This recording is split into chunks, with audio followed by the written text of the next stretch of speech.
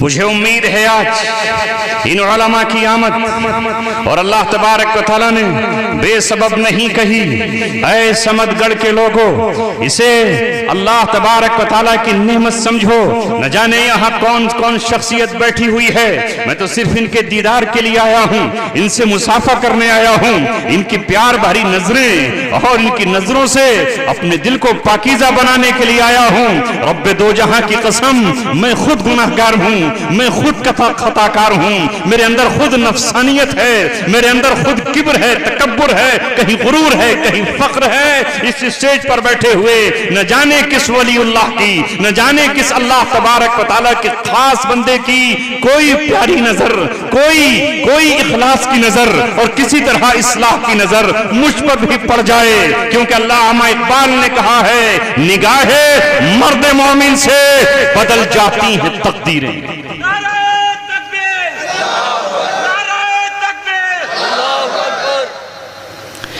جو ہو عزم سفر پیدا تو کٹ جاتی ہیں زنجیریں، نگاہ مرد مومن سے بدل جاتی ہیں تقدیریں۔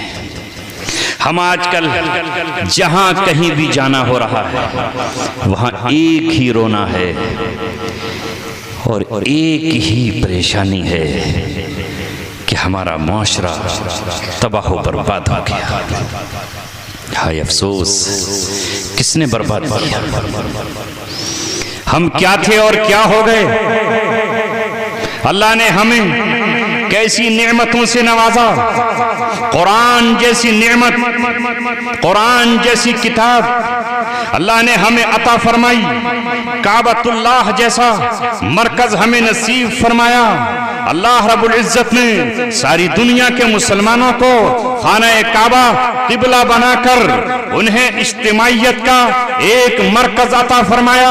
اللہ تبارک و تعالیٰ کی تجلیات اور اس کا نور اور اس کی نورانیت خانہ کعبہ پر پڑتی ہیں اور وہاں سے پوری دنیا میں تقسیم ہوتی ہیں۔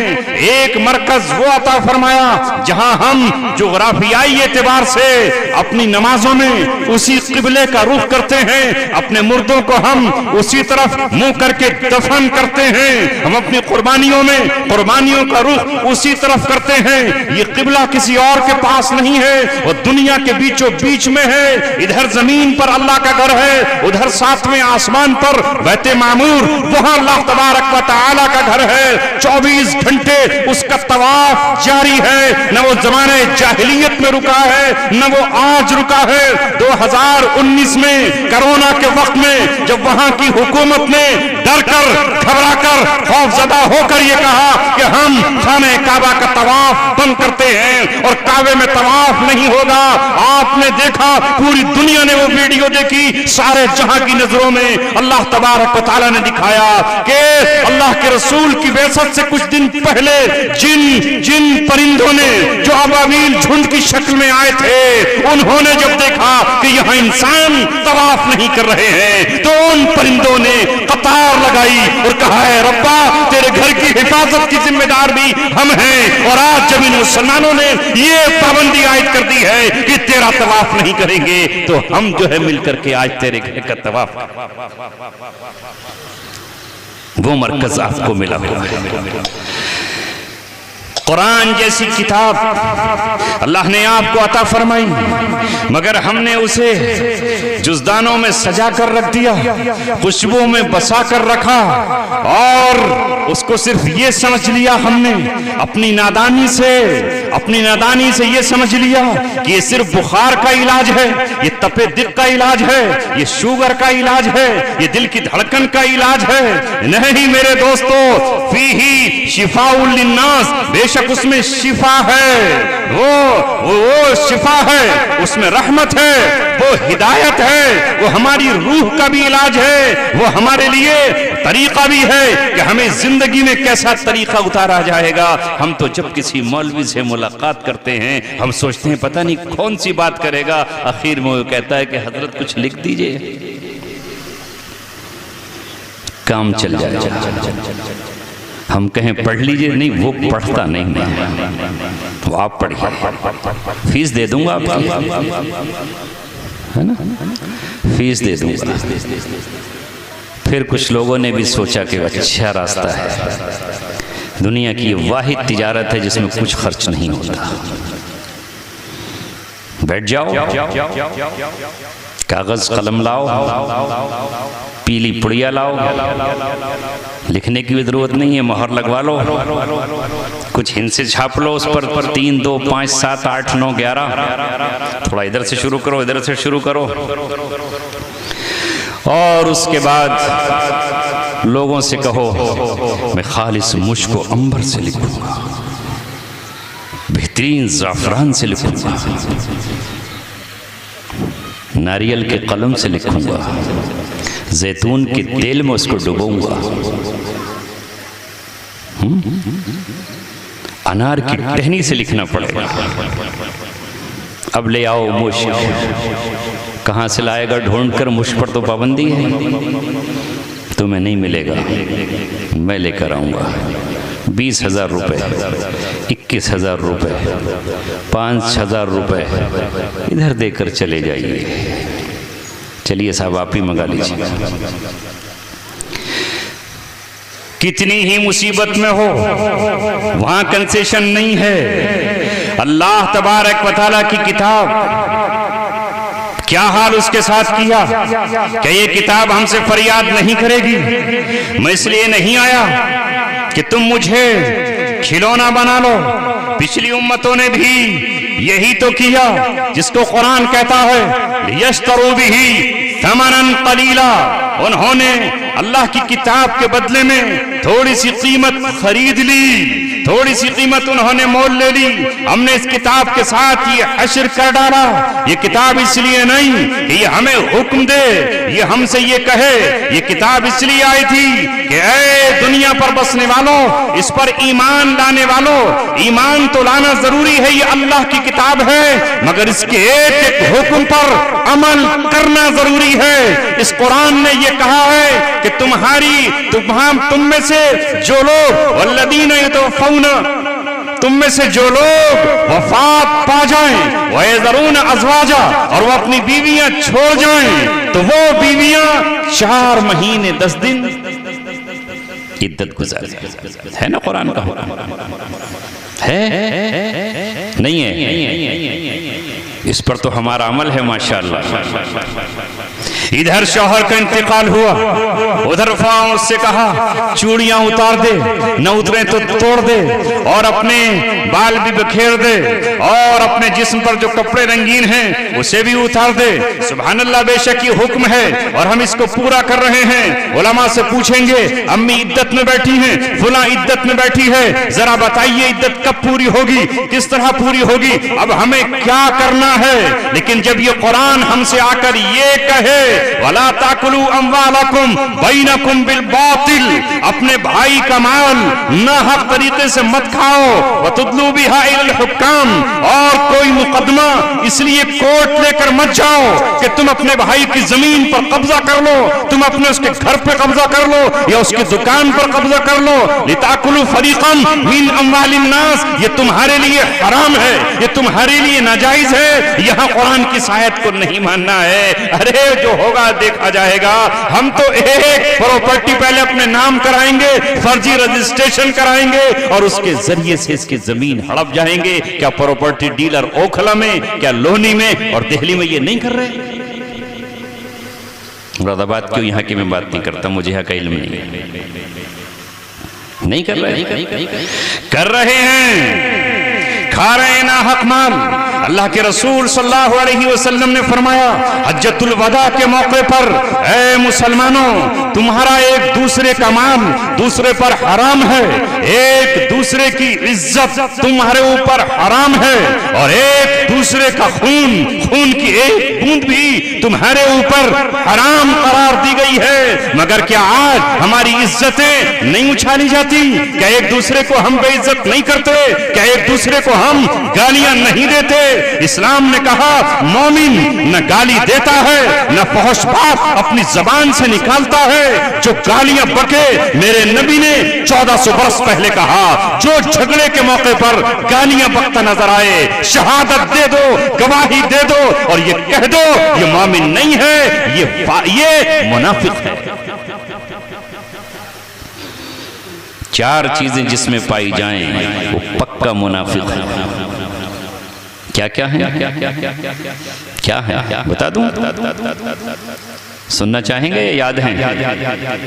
یاد ہوں تو نہ بتاؤں، بتا دوں؟ سب سے پہلی علامت منافق کی یہ بیان کی، اذا حدث کذب، جب بولے تو جھوٹ بولے۔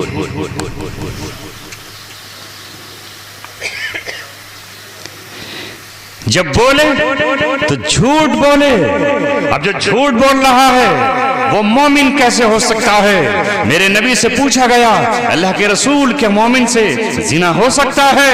آپ نے فرمایا ہاں، خواہش نفس لگی ہوئی ہے، کنٹرول نہ کر سکا، مسلسل روزے نہ رکھ سکا، نکاح نہ ہوا تھا، لہذا وہ ملوث ہو سکتا ہے۔ کیا وہ شراب پی سکتا ہے؟ فرمایا ہاں، شراب کا اس سے ارتکاب ہو سکتا ہے، کبھی شرابی صحبت میں مل گیا ہو تو جام ایک ہاتھ دو لگا سکتا ہے۔ پھر اس نے پوچھا کہ کیا مومن چور بھی ہو سکتا ہے؟ کہاں ہاں ہو سکتا ہے، کسی موقع پر مال کا لالچ آ گیا ہو اور چٹکے سے کہیں پڑا ہوا عمدہ قسم کا آئی فون دیکھ لیا ہو، اٹھا کے جیب میں رکھ لیا کہ آ گیا مزہ، واہ واہ سبحان اللہ، یہ مل گیا 75,000 روپے کا مجھے، تو چور ہو سکتا ہے۔ پھر پوچھا کیا وہ جھوٹ بول سکتا ہے؟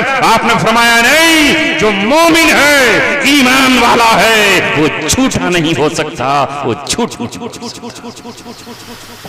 اب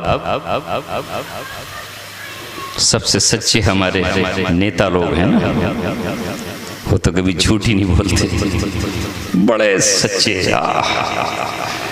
ایسے وعدے کہ جب ہم آئیں گے تو آپ کی سڑک پیرس و برطانیہ جیسی بنا دیں گے، اور ہماری قوم کا یہ عالم کہ ان سے سچا کوئی نہیں ہو سکتا، انتظار کرتے رہیں گے۔ اور حال کیا ہے اس راستے میں جانے والوں کا؟ ایک دوسرے کی آبرویں اچھالنا، عزتیں اچھالنا، گڑے مردوں کو نکالنا، اور ہم سب ان کے پیچھے چل رہے ہوتے ہیں۔ کسی کے ہاتھ میں تھالی ہوتی ہے وہ اس کو بجا رہا ہوتا ہے، اور کسی کے ہاتھ میں تھالی نہیں ہوتی تو وہ تالی بجا رہا ہوتا ہے، اور کسی کو کچھ نہ ملے تو وہ گملہ اٹھا کر کے اسی کو بجانا شروع کر دیتا ہے۔ ہمارا یہ حال ہے، آگے پیچھے حالی موالی، اس کے پیچھے تالی ہے۔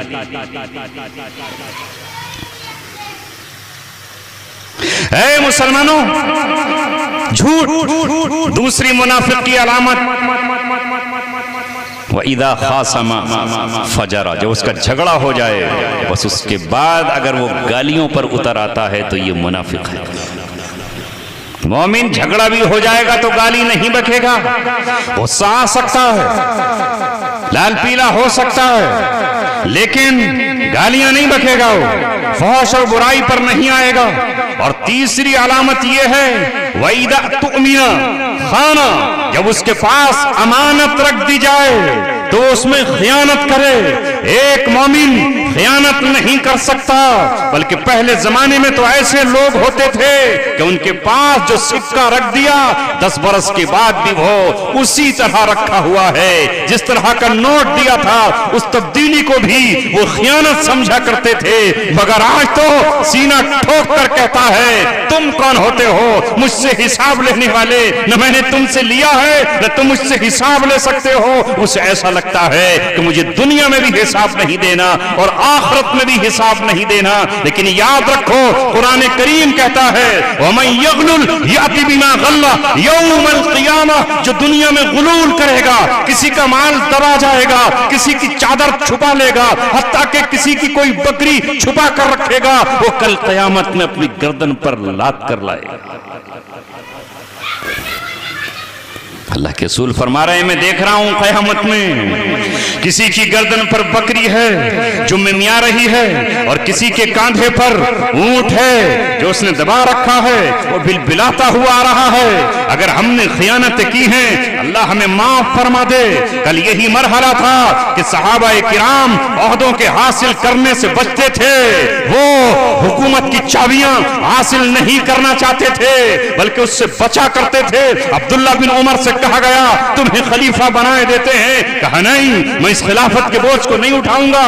حضرت عمر ابن خطاب رضی اللہ تعالیٰ عنہ کہ جب خنجر لگے آخری وقت ہے، موت کا یقین ہو چلا ہے، موت کی گھڑیوں میں موت آنے میں چند گھڑیاں باقی ہیں، لوگ ملاقات کو آ رہے ہیں، کسی نے اس وقت پر آ کر جبکہ آپ سے بیٹھا نہیں جا رہا ہے، آنتیں کٹی ہوئی ہیں، حالت بہت خراب ہے، کسی نے کہا اے امیر المؤمنین آپ اپنے بیٹے عبداللہ ابن عمر کو جو سنت کا پابند ہے، جو نبی کے طریقوں کا پابند ہے، جو ایک ایک سنت کے ادا کرنے پر مر مٹ جانے والا ہے، جو صاحب علم بھی ہے، آپ کا بیٹا بھی ہے، اسے نامزد کر دیجئے۔ اتنا سننا تھا کہ حضرت عمر نے کہا اٹھاؤ اور مجھے ٹیک لگا کر بٹھا دو، مجھے ٹیک لگا کر بٹھاؤ، اور اس شخص کو ڈانٹ کر یہ کہا او سن تو خطاب کے خاندان کو برباد کرنے کی بات کرتا ہے۔ اگر حکومت کوئی اچھی چیز تھی تو ہم نے اس کا پھل کھا لیا، اور اگر بری چیز تھی تو پھر اس کا طوق میں اپنی اولاد کی گردن میں نہیں ڈالنا چاہتا۔ وہ عمر ابن خطاب جس نے انصاف اور عدل اس زمین پر قائم کر دیا، وہ عمر ابن خطاب جس نے کسی کے سوال پر اگر درہ اپنے غصے میں مار دیا تو شام کو اس کو بلایا اور بلا کر یہ کہا اے شخص جس وقت آیا تھا مجھے غصہ آ گیا، یہ درہ اپنے ہاتھ میں پکڑ اور میری کمر پہ مار دے، کہیں ایسا نہ ہو کہ کل قیامت میں اللہ مجھ سے حساب لے لے۔ وہ عمر ابن خطاب جب قحط پڑا اور جب فاقہ کشی کا دور آیا تو انہوں نے اپنے اوپر چکنائی کو بند کر لیا، شربت پینا بند کر دیا۔ کسی نے کہا عمر ابن خطاب تمہارا رنگ بدل رہا ہے، چہرے پر سیاہی آ گئی ہے، چربی تو استعمال کرنے لیجئے، گھی یا آپ تیل کا استعمال فرمائیے۔ کہا میں اس وقت تک نہیں کر سکتا جب تک میری رعایا فقر و فاقے میں ہے، میری رعایا فقر و فاقے میں ہو اور میں شہد استعمال کروں، میں شربت استعمال کروں، میں چکنائی استعمال کروں، نہیں میں بھی روکھی اور سوکھی روٹی کھاؤں۔ جب ان کو قرآن کی آیات یاد دلائی جاتی تو وہ یہ نہیں کہتے او سامنے والے تو کون ہوتا ہے جو مجھے قرآن کی آیت یاد دلا رہا ہے۔ ایک مرتبہ انہوں نے یہ کہہ دیا آج کے بعد کوئی شخص حضرت نبی پاک صلی اللہ علیہ وسلم کی بیویوں سے زیادہ مہر اپنا نہیں رکھ سکتے، جتنی نبی کی بیویوں کا مہر تھا اتنا ہی مہر رکھو گے۔ جب یہ خبر پہنچی تو ایک عورت آگے بڑھی اور حضرت عمر رضی اللہ تعالیٰ عنہ کو قرآن کریم کی آیت یاد دلائی اور یہ کہا کہ قرآن کریم نے تو یہ کہا ہے کہ تم ڈھیر سارا سامان بھی اپنی بیویوں کو مہر میں دے سکتے ہو، تو قرآن تو ڈھیر سارا کہے اور تم رسول اللہ کی بیویوں کی برابر مہر کہو۔ اے عمر تم کون ہوتے ہو کتاب اللہ میں زیادتی کرنے والے؟ اسی وقت نظریں نیچے جھکائیں، اپنا فرمان واپس لیا اور لوگوں سے جا کر کہا آج یہ چپٹی ناک کی عورت نے عمر کو صحیح کر دیا، اسے قرآن کی آیت یاد دلا دی۔ اے لوگوں میں اپنا حکم واپس لیتا ہوں۔ وہ عمر یہ کہتے ہیں اگر حکومت کے مسئلے میں کل قیامت میں برابر سرابر میں چھوٹ جاؤں تو میں سمجھوں گا کہ میں بہت خوش نصیب ہوں۔ ذمہ داریوں سے بچتے کہیں امانت میں خیانت نہ ہو جائے، کہیں زیادتی نہ ہو جائے، لہذا انہوں نے اپنی زندگی میں اپنے بھائی حضرت علی کو نامزد نہیں کیا، اپنے چچا حضرت عباس کو نامزد نہیں کیا، انہوں نے اپنے چچا زاد بھائی عبداللہ ابن عباس کو نامزد نہیں کیا۔ پھر اس کے بعد ابوبکر صدیق کا دور آیا، انہوں نے اپنے بیٹے کو وہ مسند نہیں سونپی۔ حضرت عمر کا میں نے ذکر کر دیا، انہوں نے سپرد نہیں کی۔ حضرت عثمان غنی کا مسئلہ آیا، لوگوں نے عبد الرحمن بن عوف کو بنانا چاہا، کہا اپنا نام واپس لے لیا. حضرت علی کا جب نام نہیں آیا تو انہوں نے ان کے خلاف کوئی تلوار نہیں اٹھائی, اور حضرت علی کی جب شہادت کا وقت آیا تو ان سے کہا گیا کہ حضرت حسن کو آپ نامزد کر دیجئے. وہ جانتے تھے یہ حسن میرا بیٹا ہے. یہ کون ہے جس کی فضیلت میں رسول اللہ کے بیانات موجود ہیں؟ یہ فاطمہ کا نور نظر ہے, یہ حضرت محمد کا لخت جگر اور ان کا خون ہے. مگر کہا نہیں, میں اپنے بیٹے کو نامزد نہیں کر کے جاتا. جو میرے نبی نے سنت چھوڑی ہے میں اسی سنت پر رہوں گا. یہ وہ صحابہ تھے, یہ وہ خلفائے اربعہ تھے جنہوں نے اللہ تبارک و تعالیٰ کے خوف سے اپنی زندگی گزاری. حضرت ابوبکر صدیق نے جو پیالہ بیت المال سے لیا تھا اسے بھی اپنی بیٹی کو کہہ دیا, اے عائشہ یہ پیالہ بیت المال کا ہے اور میرے مرنے کے بعد اسے بیت المال میں جمع کر. تو ہمارا کیا حال ہے؟ بولو ہمارا کیا حال ہے؟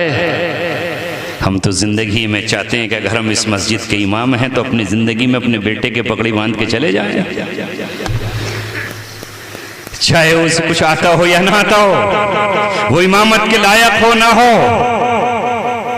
پھر بھی ہماری زندگی میں اس کے ہم پگڑی باندھ کر چلے جائیں. ہمارے بعد ہمارا بیٹا, اور بیٹے کے بعد پوتا, اور پوتے کے بعد پر پوتا.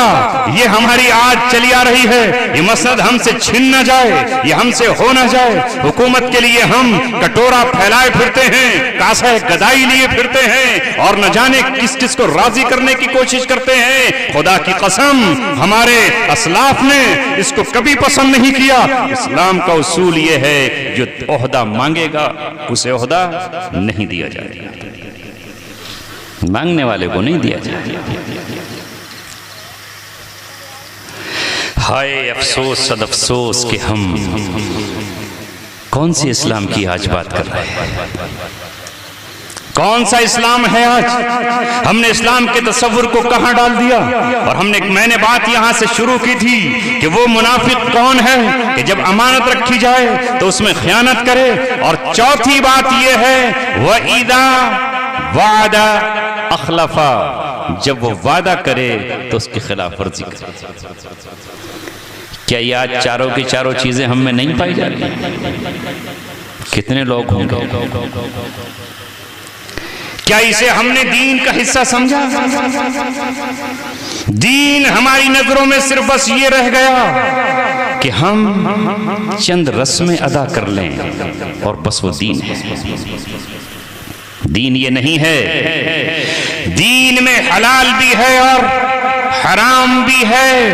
یاد رکھو جس طرح ہمارے ذہنوں میں اور دل و دماغ میں یہ بات بیٹھی ہوئی ہے کہ خنزیر کا گوشت حرام ہے, اس کا ہر جز حرام ہے.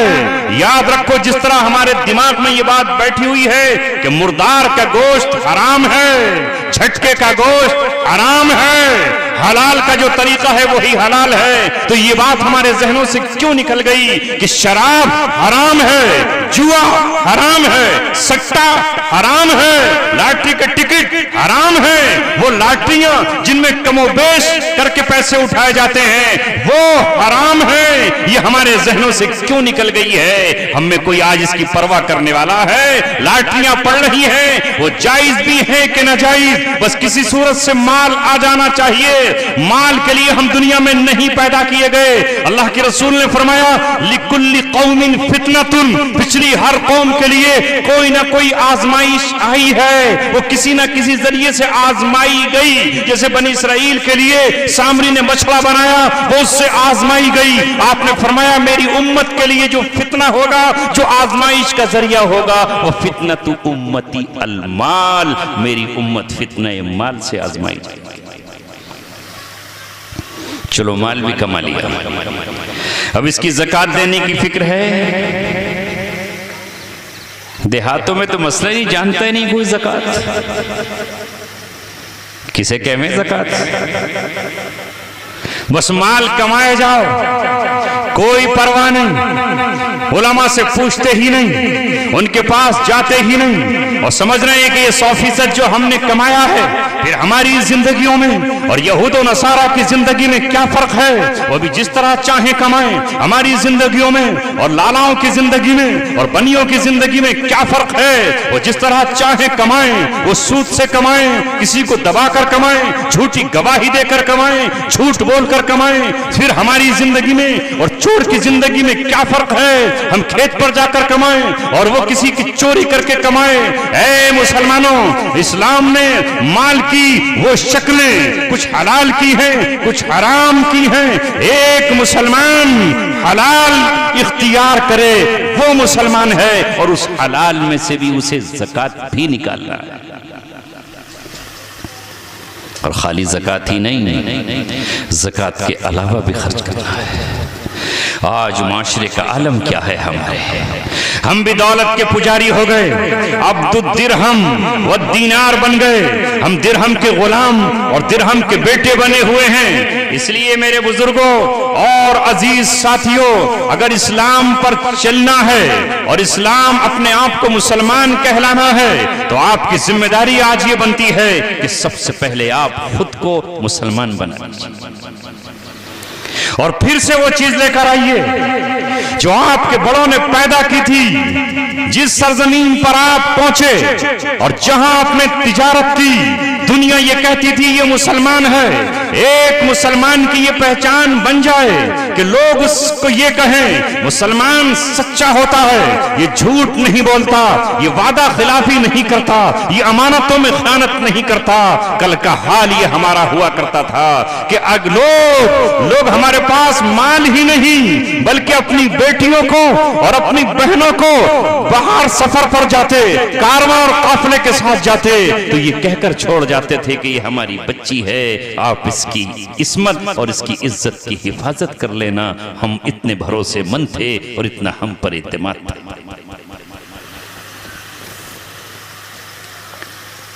کہاں گئے ہم؟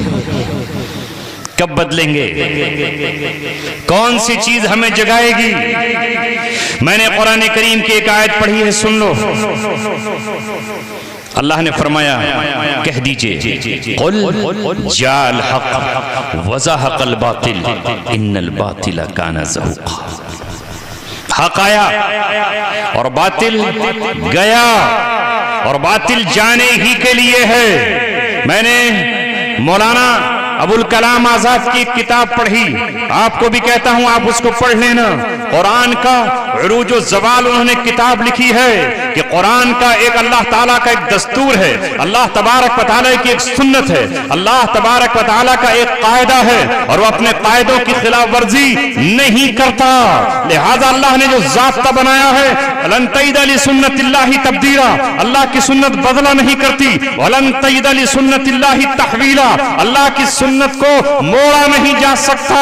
جو اس نے سنت بنائی ہے، جو چیز نفع بخش ہے وہ باقی رہے گی، وہ زندہ رہے گی، اور جو چیز نفع دینا چھوڑ دے گی وہ اپنی موت مر جائے گی اور فنا کے گھاٹ اتر جائے گی۔ اس کی مثال آپ کے سامنے، یہ بلب ہے، روشنی دے رہا ہے، تو آپ نے اس کو یہاں پر لگا رکھا، یہ فیوز ہو جائے، نفع نہ دے، روشنی نہ دے، آپ اس کو کہاں پھینکیں گے؟ کباڑیے کو جا کر دے آئیں گے، وہ توڑ کر اس کے ٹکڑے ٹکڑے کر دے گا۔ یہ میرے سامنے مائک ہے، اگر یہ مائک بولنا بند کر دے گا، اسے اتار کر کے پھینک دیا جائے گا، اس کی جگہ دوسرا لا کر کے رکھا جائے گا۔ آپ کی بھینس اگر دودھ دیتی ہے تو آپ اس کی خدمت کریں گے، نہلائیں گے اور اس کو دھلائیں گے اور اس کو چارہ دیں گے اور آپ اس کی خدمت کریں گے۔ اگر وہ دودھ دینا بند کر دے اور دودھ کے ساتھ اس کا نفع ختم ہو جائے اور آپ کو نفع کی امید ختم ہو جائے تو آپ جائیں گے اور اسے بازار میں بیچ آئیں گے، وہ کٹ جائے آپ کو کوئی پرواہ نہیں، وہ مر جائے آپ کو کوئی پرواہ نہیں، اس کا کیا حشر ہو آپ کو کوئی پرواہ نہیں۔ دنیا کی کوئی بھی چیز جب تک نفع بخش ہے اس کا وہ مقام ہے۔ یہ پین لگا ہے میری جیب میں، یہ جب تک لکھ رہا ہے اس کا مقام جیب ہے، اور جب یہ لکھنا بند کر دے گا اور جب اس کی روشنائی ختم ہو جائے گی اور یہ نفع دینا بند کر دے گا، میں